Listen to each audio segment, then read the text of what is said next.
Hello everybody and welcome to History Bite number 79, dated October 12th, 2020. I'm Walter, your mobile historian and blue-collar scholar. This History Bite is entitled Serving in War, Returning to Racism. So I'm going to discuss in this History Bite, the very deplorable and unequal treatment that African American World War II veterans received when they came back home to the United States from fighting in the Pacific and Europe and in Africa, And we all obviously know that the armed forces were still segregated at that time, and so was much of the United States. And the treatment that black veterans received when they returned home, deplorable is an understatement in truth, because these men had risked their lives and survived war only to continue receiving the crap end of the stick once they returned to their land of birth, America. White veterans were welcomed with open arms everywhere.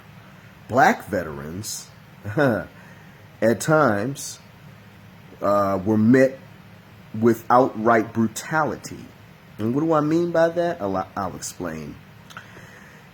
Focusing on the Deep South for a moment, when black veterans returned home to places like Mississippi, Alabama, and Georgia, the white residents were more than aware that these men had traveled the world, albeit in war, and had been to places like Great Britain and France and Italy, where blacks were treated with a substantial amount of equality, if not complete equality, with whites. They weren't segregated. They could sit wherever they wanted. They could shop wherever they wanted. There was no effectively enforced color bar as it was in America. So, these white Southerners were very, very, very, very scared that these returning black veterans would now be too good for segregation and too good to be treated like a second-class citizen. So, and this is their mentality, folks. This is literally how they thought, that these black veterans were now going to disrupt their precious racist status quo. And so these men were often savagely beaten, and or killed, all right? Some in uniform, which makes it all the more heinous and just satanic, in my opinion. That's, it's just awful. And, I'm thankful that, one of my grandfathers, who was a World War II veteran, he passed away in 2008, was not a victim of this type of treatment. Like many of the greatest generation, my grandfather did not like to talk much about, his war service and his youthful days in general. He was 20 years old when he was discharged from the Army in 1946, and he was 83 when he passed away. But he told me relevant particulars of his service in Europe and, the obviously very unequal treatment that African Americans and especially young black men received in this country at that time. He was, like myself, a born and bred Baltimorean, and things, while not anywhere near as vicious as they were in the Deep South, certainly weren't, a filet mignon dinner here in Baltimore even, all right? And I'm thankful that, like I said, that he was not a victim of brutality and certainly not murdered.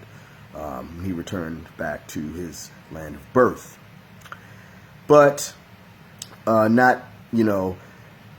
not suggesting that it was difficult for all black World War II veterans, but for the vast majority of black men returning from service in World War II, it was anything but returning to a good situation. Now, the GI Bill, which was enacted in 1944, was designed to provide these returning veterans, of all colors in theory, with job security, tuition reimbursement, loans, and so forth, unemployment insurance, all of these things, so there would be no post-war depression, all right? And the language of the GI Bill was racially neutral, at least at face. But Southern Democrats made sure that the states were responsible for distributing the veterans' benefits, so that obviously white veterans would get the lion's share of the benefits in total. Now, don't get me wrong here. Benefits were distributed throughout all 48 states, okay, at the time, and still, it wasn't just a Southern phenomenon. It was the same throughout the country, north, south, east, and west, all right? So, with the GI Bill, black men obviously did not fare anywhere near as wonderful as their white counterparts, okay? Where, white returning veterans, enrolled in college by the, thousands upon thousands, okay? Black veterans were routinely denied, okay, admissions at the schools in the first place. And where they could gain admission, they were often turned away because the schools were filled to capacity. I mean, in that time period, the vast majority of African American college students, still went to HBCUs. We're talking in the late 1940s, okay? So while lots of white schools still accepted black students, they only accepted a few. They weren't going to take, hundreds, all right? So they still were relegated primarily to the HBCUs of the day, Howard and, a lot of the A&M colleges in the South, historically black colleges, okay? And they were full to capacity. So a lot of the black veterans, were forced to go to vocational schools instead and learn trades, even though that's might not have been what they wanted to do. But given the time period, c'est la vie. Again, disgusting, okay, but it's reality. Right? It was better than nothing, in truth, but still shouldn't have been that way. When it came to gaining employment, which is something else the GI Bill was supposed to do, the states, remember, were in charge of distributing the benefits. And the GI offices typically followed the requests of the states if the states only wanted white GIs to fill the jobs. So, black men who applied for the jobs were routinely turned away, okay? The GI office would only be able to provide white males for the jobs because the jobs wouldn't take black veterans, all right? So black veterans, once again, were forced into many of the same menial, unskilled labor that they had been doing before World War II, okay? If they were working before World War II, okay? So not much change for them. There were always exceptions to these rules, but for the vast majority of them, they were not, given status above their white counterparts. Let's just keep it real, okay? And last but not least, with respect to the loans for veterans, black veterans were routinely denied mortgage loans, small business loans, loans for farms, okay? Whereas white veterans were almost always approved for these. What a surprise, huh?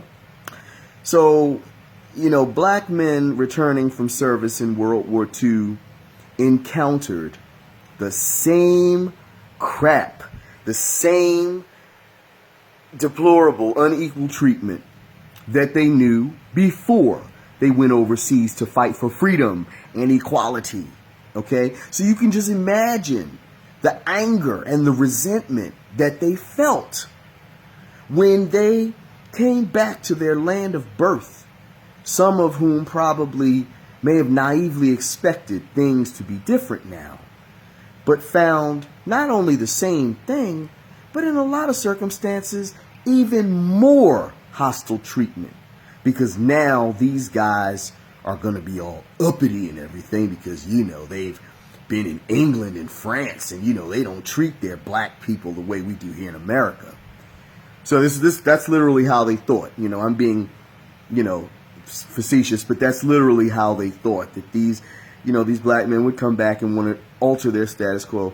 And yes, some did, beyond question. I mean, once expanded, the mind never goes back to its original parameters. Anybody tells you different, they're a fool, okay? But, these men, the vast majority of them, were not trying to be activists.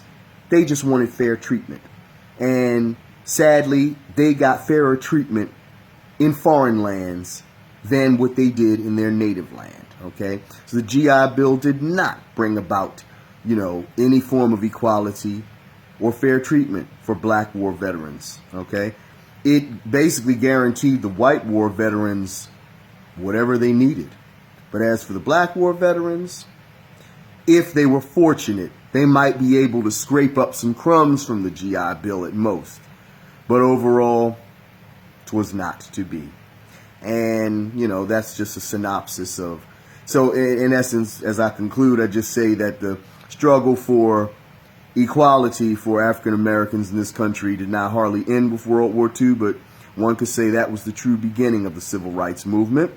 Because when these black men came back here, a great many of them were not about to accept the unequal treatment that they had known here when they had experienced true equality overseas, okay? And that just led to the eventual on-the-ground commencement of the civil rights movement in the 1950s and 1960s, where you see finally a resemblance of social equality come to pass at last. Although there is still, without question, a great deal that needs to be done. So, any questions, controversies, leave them down below and I'll be happy to answer them. I appreciate you for listening to this History Bite. Take care, stay safe out there, and I'll talk to you at the next one. Peace.